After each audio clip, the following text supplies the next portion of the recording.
Welcome to Just Between Us. We have some very important news. Gabby is still alive! I lived! So she survived her breast reduction surgery. It was not that bad. It looked crazy. It looked like I had Frankenstein boobs, for sure. Like, there was, like, a lot of glue and stuff around the nips. I did not have drains. Now it's 2 weeks post, and the glue came off last night. And you saw, the scars looking good. Yeah. I think we almost have the same size breasts now.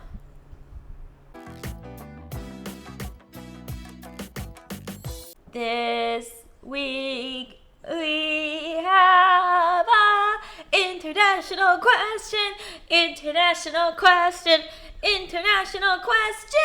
from Vicky, Hungary. Oh my God, you brought it back. That's how it ends, right? I say the name. Yeah. Oh, cool. So her question was not the question I'm actually going to go with. What? You've done this before, where you say the question is from someone, and then it's just something you thought of while reading the email. Well, yeah, because her question was sort of like, how do you make up with someone when you don't want to keep apologizing? Oh, okay, got it. And that's a great question, Vicky. But what I'm more curious about is the other side of it, where it's like, how mad are you allowed to be? Well, according to Judaism, if someone apologizes to you 3 times, you have to forgive you have to accept it, but if you don't accept it, then they're forgiven by God anyway.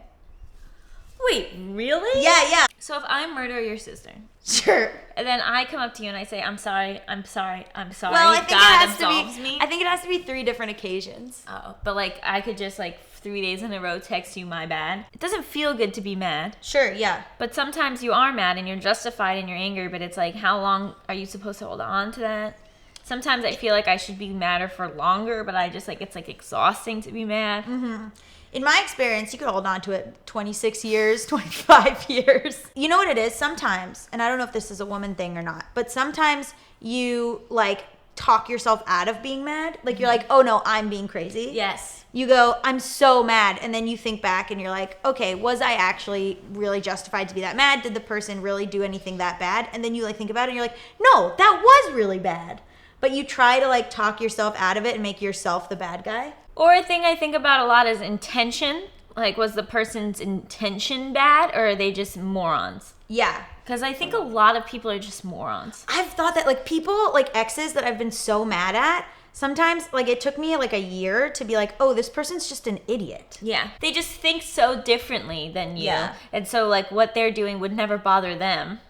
And they don't have the ability to have like empathy or to like see something from your point of view. So then they just like act accordingly, and then it's bananas. Also, people justify their behavior to themselves. Like I'm sure Who doesn't do that? But I'm sure he thinks he did nothing wrong. Yeah, I'm sure he thinks he did nothing wrong. I think my ex from college believes he did nothing wrong.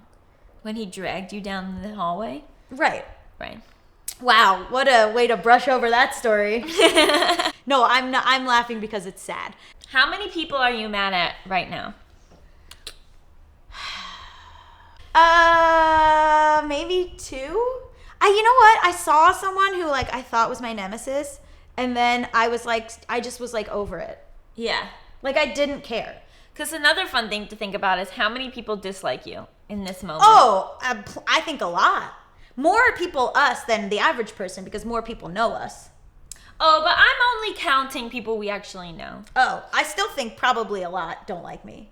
Really? I'm a hard pill to swallow, I feel like. Yeah. But I think there's also a difference between someone just like not liking you, like they don't want to hang out with you, and someone like having like anger towards you. Got it. And like thinking you're a bad person. Sure. Okay, so I think maybe 3 people feel that way about me. And then there's like a smattering of people who are like, I just don't like the cut of that girl's jib.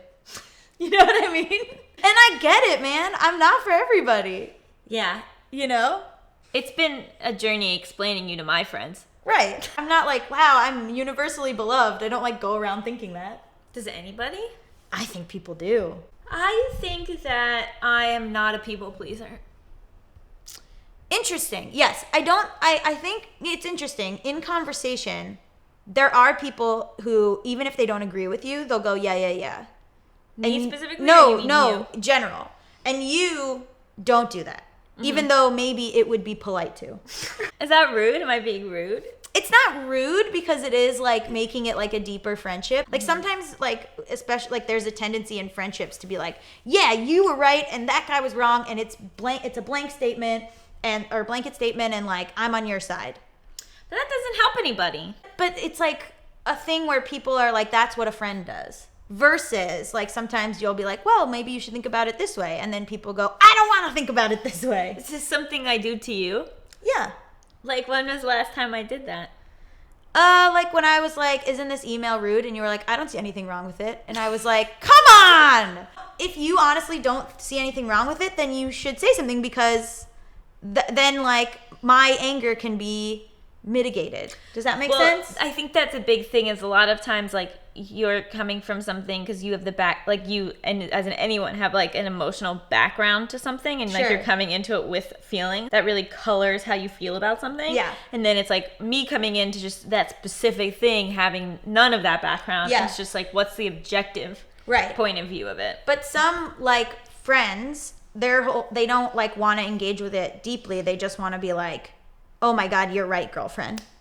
You know what I mean? I think I'm just getting old and tired, and so I'm not angry anymore. Yeah. Because it's like, why was I holding on to this in the first place? Who cares? Or it'll be like someone will bring up someone I don't like, and I'll like have a flash of that feeling, but it's not something that I'm like sitting with and thinking about every day. Yeah. There are definitely people like from the past who like immediately acted like they didn't like me upon meeting me, and then I'm like, that's weird, like that was a weird thing that happened. And then I was like, well, maybe I did something off-putting, I don't know what I did, and I'll never know. Yeah, I've realized that I don't really care if people like me, if I think that I've behaved fine. I think you can be angry about stuff that legitimately happened, but you also have to be working on it.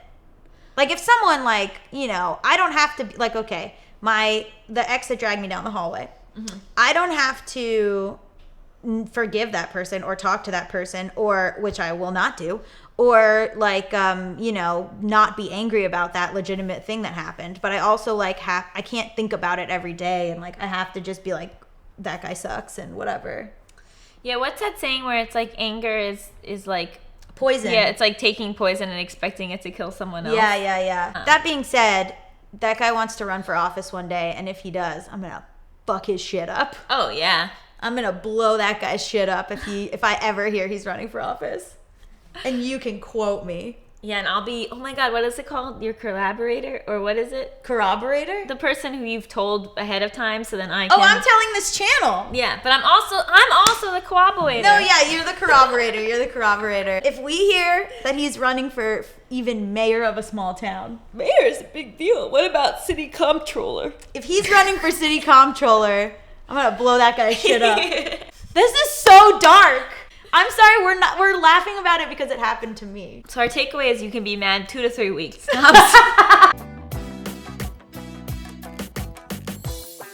That was really good. That would be good to do on the podcast too.